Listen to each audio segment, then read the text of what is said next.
L'hôpital, effectivement, il est au cœur du pacte républicain, on le sait. Il le sera demain davantage pour de mauvaises raisons, du fait de la désorganisation des soins primaires.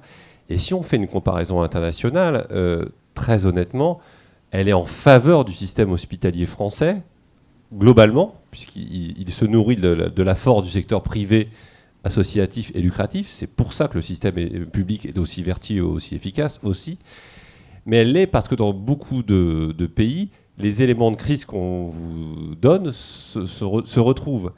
Les systèmes hospitaliers qui sont clairement plus efficaces que les nôtres, en Allemagne, dans les pays du Nord, le sont vraisemblablement avant tout parce que la médecine de soins primaires est beaucoup mieux organisée, parce que l'hôpital n'est pas du tout la variable d'ajustement d'un certain nombre de déséquilibres, et que donc il peut se concentrer sur un certain nombre de missions en étant efficace. Ce qui est évidemment extrêmement difficile pour nous, c'est de multiplier les choses. Donc encore une fois, quelles que soient les difficultés qu'on évoque, si on prend un peu de distance, on a plutôt des raisons de se louer de notre résilience, entre guillemets, et de la capacité dont, finalement, mon voisin le rappelait, on a cessé de se réorganiser. Ce ne sont pas que des injonctions, ce sont des réalités en permanence. Se réorganiser, c'est bien. Se organiser bien, c'est peut-être autre chose.